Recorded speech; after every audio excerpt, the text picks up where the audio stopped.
Трансформаторын функцийн диаграм ашиглуулын коэффициент лекц 6. За тэгэхээр чадлын систем доорх граф харагдсан өгдөж байна. За нэгдүгээр мөчд болохоор генераторыг 480 вольт гэсэн хүчтэй гаргаж генераторыг 1 Hz цаа өгсөн өсгөх хүчтэй өсгөх трансформаторын бага оромжтой тал. За хоёрдугаар мөч болохоор трансформатор нэгийн хүчтэй өсгөх тал шугам харилцсан шугамын дамжуулагчид 20 Ом болон 60 Ом гэсэн эндэгт хийсэн үслээс бүрдэж байгаа. За энд трансформатор 2 нь 20 Hz гэсэн хүчтэй бууруулах трансформатор. За бууруулах трансформаторын буурсан хүчтэй болохоор яг ачаал холбогдоод ачаал маань 10-аас хасхан 30 Ом гэсэн үсэлтэй 3 дахь мөчийг үүсгэж байгаа. За зурагт харуулсан чадлын систем 480 вольтын генераторт холбосон 1 Hz 10 өсгөх трансформатор. За дамжууллын шугам ачааллын өмнө 20 Hz нэг бууруулах трансформатор тавьсан болохыг харуулва. За шугамын бүрэн хэсэг үүсэл 20-1 J 60 Ом, ачааллын бүрэн хэсэг үүсэл 10 Ом, за 30 градус үзэхтэй. За 480 вольтын 10 кВт амперийн бүрэн чадалтай генератор тавьсан байна гэж. За чадлын системийн мууч бүрдэх хүчтэй гүйцэл бүрэн чадал ямар байх вэ гэдэг үзэх. За энэ системийн эквивалент хэлхий тодорхойлох. За системийн ачаал дээр очих чадал. За шугам дээр чадлын алдагдгийг олъё. За генераторын мөч буюу нэгдүгээр мөч болохоор генераторын хүчтэй V base 480 вольт. За бүрэн чадал S base 10 кВт ампер. За нэгдүгээр трансформатор нэгдүгээр оромгоор гүйж байгаа бүл буюу генератороос гарч байгаа бүл I base 1 гэдэг бол 10,000 вольт ампер гохон 480 вольт буюу 283 ампер. За Z base гэхээр трансформатор яг нэгдүгээр оромгийн холбогдсон хэлхээний бүрийн хэсэг үүсгэн. За бүрийн хэсэг үүсгэн хэмжээг яаж болох гэсэн чинь хүчлээ гүйлтэй байх нэ. За 480 вольтын 280 гол 23.4 Ом гэсэн бүрийн хэсэг үүсэлтэй байх нэ. За дамжууллын шугамын мөч чинь. За тэгэхээр өсгөх трансформаторын коэффициент за T1 гэдэг бол А нь бол 1 Hz цаага 1 гохон 10 0.1 хүчтэй бууруулах трансформатор. За V base 2 гэхээр яг 2 дахь мөчийн хүчтэй гэдэг бол V base 1 гохон буюу трансформаторын коэффициент 480-1 бавал 4800 вольт гэсэн хүчтэй өсөж очих нэ. За бүрэн одоо 2 дахь мөчийн бүрэн чадал бол мөн ялгаагүй хадгалагдана. Трансформаторын 2 оромгийн чадал бол ойролцоо тэнцүү гэж хадгалагддаг. Тэгэхээр нэгдүгээр оромд хадгалагдсан чадал бол 2 дахь оромд үйлчлэнэ гэсэн үг. Тэгэхээр S base 2 гэдэг бол 10 кВт ампер. За 2 дахь мөчөөр гүйж байгаагүй 10,480 дугаар 2,8 ампер. За 2 дахь мөчийн бүрийн хэсэг үүсэл бол 2304 Ом байх нэ. За бууруулах трансформаторын коэффициент чинь ачааллын мөчд бол T2 холбогдоод за T2-ийн коэффициент А гэдэг 20 байх нь буюу 20. За 3 дахь мөч дээр гүйж байгаа хүчтэй V base 3 гэдэг нь 480-аар 20 дахин бууруулж очих буюу 240 вольт болох. За S base 3 буюу 3 дахь мөчийн чадал бол 10 кВт ампер хэрэг байна. За 10,000-ыг 240 вольт дугааснаар яг 3 дахь мөчөөр гүйж байгаа бүлгээр 4167 ампер гэсэн гол гарч байна. За бүрийн хэмжээний бүрийн эсрэг үүсэлт бол 3 дахь мужид 5.76 ом гэж гарч ирнэ. За эхний байдалд бол яг 3 муж маань гурван холбогдсон байна гэж авч үзье. За ингээд хөрвүүлэгдсэн яг эсрэг үүсэлтийг ашиглах юм бол генераторын гарч байгаа үйлчлэл 1 вольт гэж бичгээд за шугамар генератор гарч байгаа үйлдэл шугамар гүйж байгаа үйлдэлтэй тэнцүү ачааллаар хөдлөхгүй байгаа үйлдэлтэй тэнцүү хоёр. За энд шугамын эсрэг үүсэлт бол бодит эсрэг үүсэлт 1087 per unit. За ороогийн эсрэг үүсэлт бол 0.260 per unit гэдэг.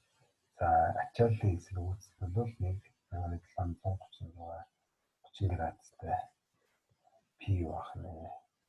За эндээс бүх гүйдлүүд маань 1 per unit-тэй тэнцүү гэж авч үзье.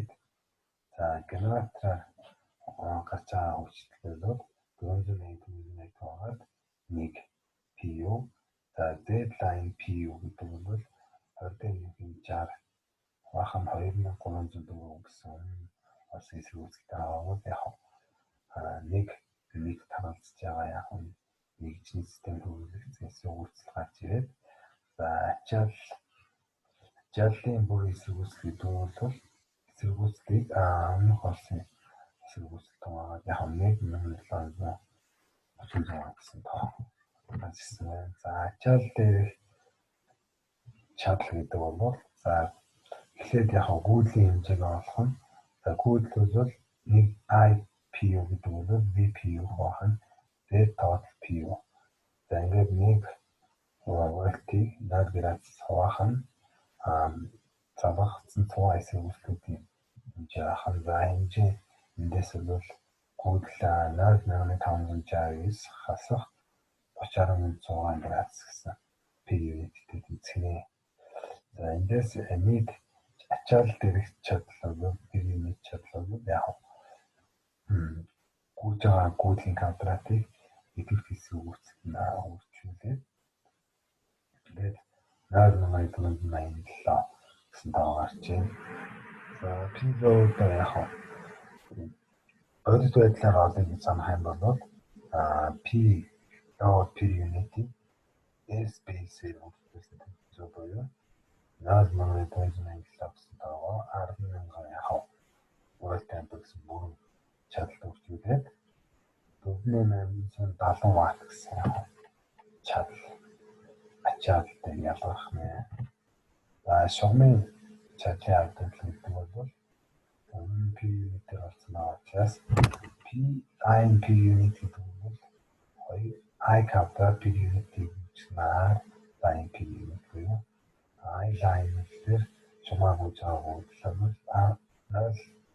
0.569 квадрат үүсгэн идэвх эсрэг үүсэлт 0.1087 эндээс 100,282 сайн угаалаа. За хөрвүүлээд ачаал дээрх идэвх ялгаж байгаа шаардлага бол P line per unit-ийг S-base-ээр үүсгэх буюу 100,282-ийг 10,000 вольт ампертай үүснээр 28.8 ватт гэсэн чадал алдагдах нэ шугамд. За трансформаторын фазын диаграм дээр бол яг Kirchhoff-ийн 2 дугаар ашиглаж байсан. За нэгдүгээр оромог дээр унжаа хүчлэлийг трансформатор яг коэффициент туваасан нь 2 дугаар оромог дээр унжаа хүчлэлтэй нэмэх нь одоо идэвх эсрэг үүсэлтүүдийн нийлбэр дээр унжаа хүчлэл болон идэвх эсрэг үүсэлтийн нийлбэр унжаа хүчлэл нийлбэр тэнцэнэ. За эндээс 3 янзын фазын диаграм харагдаж байгаа. Нэг нь болохоор яг индуктив ачааллтай тохиолдолд нөгөөх хоёр маань бол багтаамжийн ачааллтай тохиолдолд харагдах. За энд харагдаж байгаа VPA гэдэг бол яг нэгдүгээр трансформаторын нэгдүгээр оромгоор унжаа хүчлэлийн 2 дугаар оромгоор үүсэх хүчлэл. За энэ бол VPA. За энэ VPA хуваахнаа гэдэг хүчлэл бол 2 дугаар орон төхөөрөмжийн хөгжлийн вектортэй нэмэх бодит хэсгийн үсгээр хэмжээ хөгжлөл хэмжээ хөгжил энэ үеийг яг вектор нийлбэр маань өөрөөсөө анхдаг орон төхөөрөмжийн хөгжлийг трансформатив процесс багтдаг тэмцэнэ. За ингээд трансформатив 2 дугаар орон гурвуулж байгаа гүйцэтгэлийн хэмжээ гэдэг нь IS байна. За энэ IS маань бол X төвлөгтэй хэдэн градусын зүүсгэж байгаа гэдэг үүдтэй бол косинус үүдтэй би чадлын коэффициентийг онцлог байна. За хасагтай байх юм бол энэ харагдаж байгаа гэсэн зураг харагдаж байгаачлан гүйцэл маань бол очиж явах нь хэмжлээсээ. За яг таарж байгаа косинус 90 градуст бол яг тэг градуст бол яг хоёрын давхцаад гүйцэл хөгжил маань бол давхцсан гэсэн үг. За эндээс эерэг үнцгтэй байх юм бол яг чадлын үнцэг эерэг байх юм бол гүйцэл нь хөгжлөөсөө төрж байна гэсэн үг байна. За энэ мөн ялгаагүй BPA гэдэг нэгдүгээр орон төхөөрөмжийн хөгжлийг трансформатив коэффициент бол 2 дугаар орон төхөөрөмжийн хөгжлийн вектор дээр эрдэгт эсрэг үүсэлтээр хэмжээ хөгжил болон эрдэгт эсрэг үүсэлтээр хэмжээ хөгжил. Энэ гурван векторын нийлбэр маань ялгаагүй тэнцэнэ. За энэ бол бас ялгаагүй харагдаж байгаа. Энэ гурван векторын хүчтэй маань яг 2 дугаар орон төхөөрөмжийн хөгжлийн бол трансформатив коэффициент багтдаг тэнцэнэ. За трансформатив ачигдуулын коэффициент гэдэг бол гаралтын чадлыг орлогын чадлаар хуваасан хэвчээ. За өөрөөр гаралтын чадлыг хуваах нь гаралтын чадал дээр нэмэх нь чадлын алдагдлыг нэмээд 100% үүсдэг. За трансформаторт 3 төрлийн чадлын алдагдлууд үүсдэг. За нэгдүгээр төлөв савромог дээр хэмж байгаа трансформаторын яг чадлын алдагдал байх нь. За энэ бол дулааны алдагдал байх нь I квадратыг үүсдэг. За экстеризм буюу трансформаторын соромжлогч хүрээнд дээр хэмж байгаа алдагдал гэсэн үг байна. За энэ бол Марс гэсэн зүйлтэй хэмж байгаа хүчтэй. За хуулирсан гүйцэл дээр бас алдагдал үүсгэн трансформаторын зүрх хүчин дээр яг хуулирсан гүйцэл үүсэж байгаа. За тэр хуулирсан гүйцэл дээр бас чадлын алдагдал ялгаа үүсгэнэ. За трансформаторын ашиглуулын коэффициентийг онцлогтой бол P-out буюу гаралтын чадал бол трансформатор хоёр дахь орооны гүйцэл хүчлийн үржиг болоод гүйцэл хүчлийн хоорондын косинусын өнцгөө яг хүчтэй хийж байна. За эндээс чадлын алдагдал гаралтын хүчтэй гаралтын гүйцлээр үржээд хоорондын үнцгийн косинусаар үржээд хуваах нь зэс ороомог дээр чадлын алдагдал зүрхстэй чадлын алдагдал за гаралтын чадлыг нэмээд 40% гэж болох нэ. За цааш нь за энэ үрээд бидний лекц дуусч байгаа юм байна.